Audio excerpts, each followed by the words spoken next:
Delighted to be joined by top racing industry pundits Dave Massey and Rory Delargy, and we're going to quickly spin through what we like for Festival Trials Day, which is happening at Cheltenham at the weekend. The last chance for our Cheltenham Festival horses to have a run round the course and test their mettle ahead of the big meeting in March. It really is creeping up on us now, and there's very little time left to have those key trials. But for Gloucestershire, the key horse looks to be Barter's Hill, incredibly exciting prospect for the county, trained in Bourton on the Water by Ben Pauling. The question remains really whether he goes for the Albert Bartlett, for which he's 5-1 favourite, or the Neptune Hurdle. And there's two trials on Saturday, one at Cheltenham over the shorter trip and a longer trip at Doncaster for Barter's Hill. This unbeaten horse, what do we think, guys? Do we think he'll be turning up at Cheltenham, or do we think Ben will go to Doncaster for the Albert Bartlett trial? I would love to see him turn up at Cheltenham, if only for my own selfish pleasures, because obviously I shall be there on Saturday. For me, I think he'll end up in the Albert Bartlett come the festival. He looks. I think we know he has a turner for whatever trip he decides to go out, whether it be 2.5 or 3 mile. But I think he can use that turner foot better over 3 miles. It's incredible the way that he's won his races this season, because it looks like it's hard work, but actually once he sort of knuckles down to it and he's able to run away from rivals from 3 out, he's looked very impressive. His time, I did some sectionals for his time at Newbury last time, where again he looks at the top of the straight like he's in trouble, but once he's asked to go and win his race, once David Bass gets into him, I think his splits are very impressive, and it's that I think that sort of sets him apart from the rest. The fact that he's able to sort of what looks to be quick and off of his own pace, whether it be a fast pace or a slow pace at the end of a race, puts him in tremendous stead.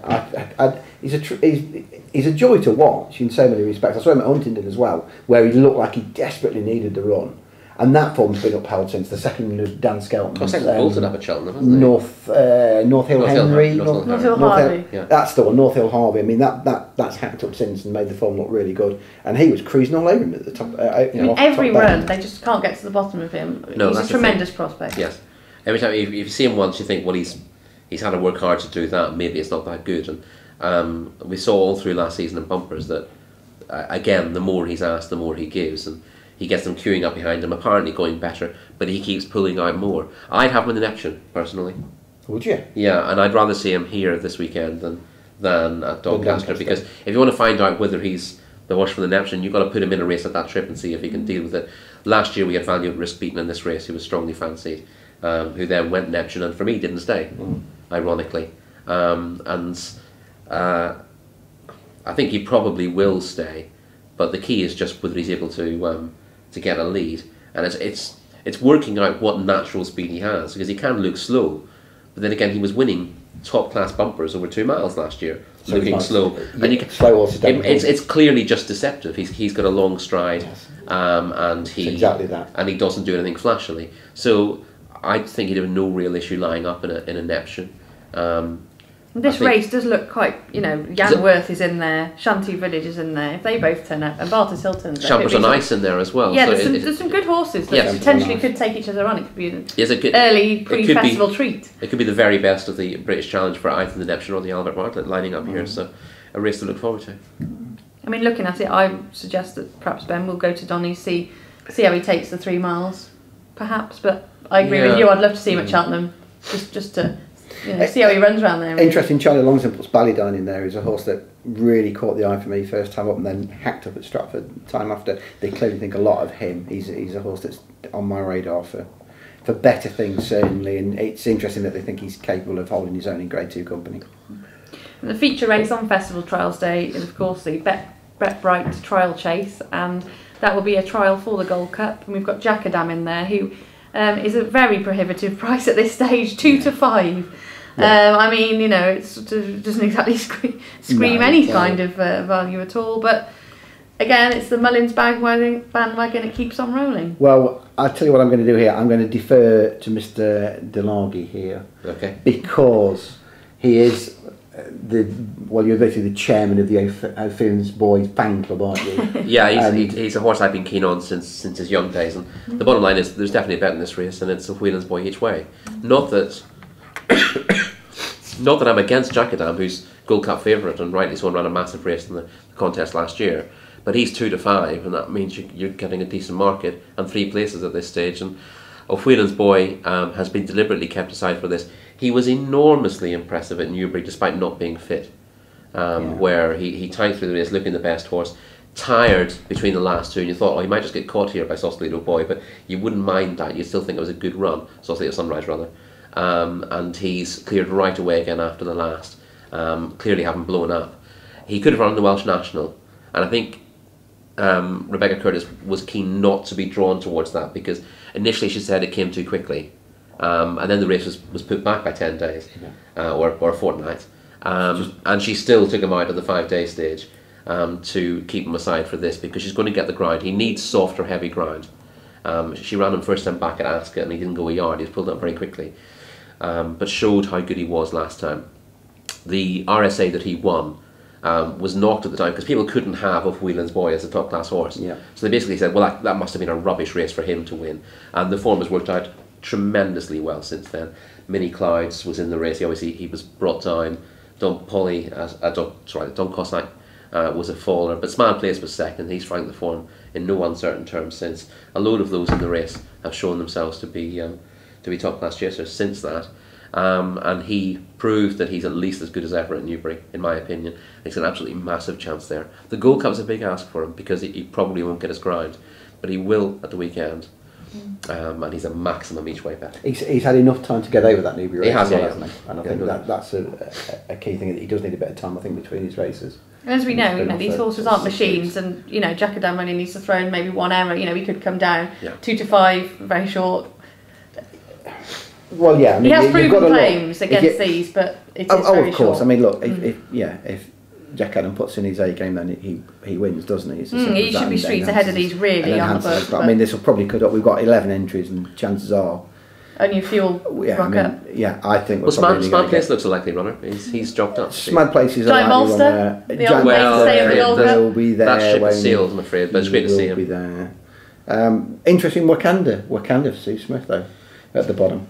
Yeah, I didn't really envisage him going in there. No, again, it's just it's great looking at entries, because even if these horses don't run, you get an idea of what a trainer thinks of these horses and where they can operate. So. And then the Cleve hurdle. And Harvey Smith wouldn't waste his money on entries. No. That's it. So moving on to the Cleve hurdle. Yes. I mean, we've got a potential clash there with Thistlecrack, favourite for the World Hurdle, and Camping Ground, very impressive at the track last time. Views on this one, perhaps? Well, as I say, it's going to be a race to watch rather than have a bet in. We'll hopefully get. For me, anyway. Interesting how they bet. I don't think Camping Ground will stay. I think they've got to try him because he's got a World Hurdle entry and a Champion Hurdle entry, so you've got to give him a go. But I don't think they'll be murdering him to get home over this trip if they're still half thinking about going 2 miles. He was very impressive over 2.5 last time, but that's been his trip through his career. He might stay a little further, but I think there's a bit of speed bias in there, and it's a pity because he's clearly very smart, but he doesn't strike you as a Champion Hurdle horse particularly. I think the World Hurdle might just be a little bit far, but you win the Rel Keel, you've got to be given a chance.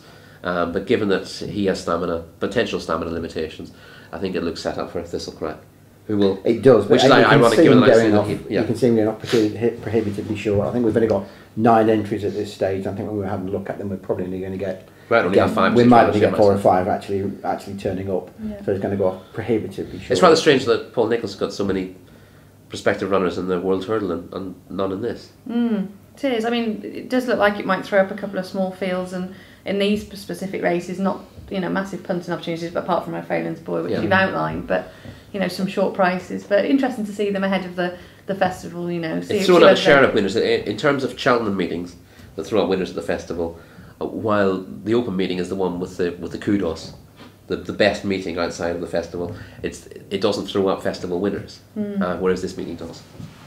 And then, I mean, outside the top races, we've got a couple of good handicaps there. The Timeform Novices Handicap Chase, which has got a load of entries, 35, some interesting horses in there, the likes of Kyle Morlock, Blue Fashion, Ounce Sam, and Untemple too. Interesting entry there. One of the highest rated, probably won't turn up. But not yet. No, it could be a competitive contest. That, I mean, there's a couple I like. But obviously, personally, we've touched on Native Earth, so I'd like to see if he turns up with. He'll be turning up with top weight if he does, and be giving £1 to Untemple too. But there are some interesting ones in there, as you say. We're going to have to sit and wait and see what we get on Friday. On Tour, another interesting one. Evan Williams has won 2 from 2. He's looked impressive. I've been taken with his jumping. Kyle Morlock, worth the mention. I tipped him up last weekend. He didn't run. I'm not sure why he didn't go in the end. So if he's all right and lines up for this, I thought he was very impressive in winning at Exeter. He doesn't need to lead.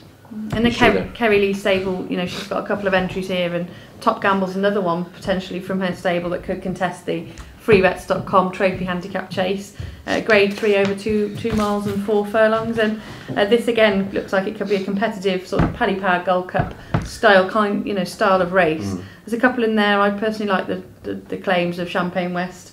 We've had a chat previously just about his potential Ryanair chase claims at the festival, and he'd definitely be looking for a good run to seal his place in this contest. You pretty much have to win to merit a place in that lineup, and Richard Johnson said it is the plan. Yeah, so of course. We'll see how he goes. The Giant Bolster won this under a big weight a few years ago before being placed in the Gold Cup, so it is possible. He would be top weight. And he is in there, the age of 11. But you want one that's another 11-year-old, and there's a 13-year-old in there. But he's getting on in years, isn't he, the Giant Bolster? I mean, step back to 2 mile 4. Well, he was pretty effective at it in the old days, but would he have the speed for it now? Probably not. Still got that now. But it'd be nice to see him bounce back, because he's a real Cheltenham favourite. Anacotty could maintain his partnership with Ian Popham. He's doing quite well. Yeah, you're sort of looking for pace in the race, really, and because he'll need a decent gallop to come off. I've got a feeling this is going to end up again. This might count against him. I can see this being a sort of steadily run rather than fast run, and I think that would suit Champagne West actually. Yeah, again, he probably won't be much value either, because better than Jackadam anyway. Generous Ransom ran very well this day last year in the Timeform Novices Handicap, and he's in the entries for the freebets.com trophy. I could see him stepping up in his latest 5th. It was well being his first 2 starts of the season, one of those over hurdles. The yard was bang out of form at the time, doing a little bit better now. And not exactly banging in the winners, but he's become reasonably well treated. Generous Ransom, and I can see him going fairly well at a price. He wouldn't want it to be hock deep though. Handles soft ground, but doesn't really want it heavy, I don't think. Yeah, so the settled week forecast on the old weather charts, and there'll be it's around soft at the minute. Yeah, there'll be more rain around than not, I think, for a day or 2. So we'll see what happens on that score. But anything else that jumped out at you at this stage? I know it's an early on time of things, isn't it? Being Monday, and just having a look through. Just having a quick look at the last. There's nothing. Mick Jazz, one of the most disappointing horses. He really should have won more races than he has done. And Harry Fry's yard. He's not going great. He's one of those horses, Mick Jazz, that people read. Always. He's got positives and negatives in every run, and people sort of latch on to the positives. He's never got home in a race. No. He's travelled really well in high class juveniles last year, and then stopped as if shot. And then he was made favourite for the Greatwood and stopped even quicker there. So he's a horse you'd have to have major concerns about, although at least for the first time in ages he'd be a price. There's another one in there that's found every way of getting beaten under the sun, until last time finally at Catterick Champagne at Tara finally put his head in front. He was a horse John Joe Neal trained. He got some really good novice form. He caught the eye a couple of times. I think from memory, wasn't it behind Vaniteur? I think at Sundown, I think, it's sort of sticking on behind him, and you thought he'll be one for handicaps, but he just found every way of getting beaten under the sun until last time. So hopefully, if he's turned a corner, he might be able to sort of improve off of a rating of 129. Interesting double shuffle get an entry in there. Paddy Brennan was quite keen on him for the festival targets. Yes. But I think he's looking. Given that he's running in a handicap hurdle, it looks like they're trying to keep his chase mark under wraps. I think he's a very nice horse, And Yeah, Tom speaks highly of him. He has done, in the past. The trip was short enough for him when he won last time. I think it was Ludlow, wasn't it? But he shaped really well in good races at Cheltenham before that, looking like a horse who would do much better in handicaps. He'd be top of my list for the novices handicap chase. Yeah, definitely see him going well. And Solstice Star is in there, of course, winner of his last four starts for the Keithleys, and there'll be no bigger party than if he could land his 5th win at the home of jump racing. They do like a party. They do. And Martin had his first winner in 2016 yesterday, was it? That's it, yeah. His first winner in 2016, so there we go, he's turned the corner as well. He has, yeah. So they'll be partying in the 21 club if he can oblige.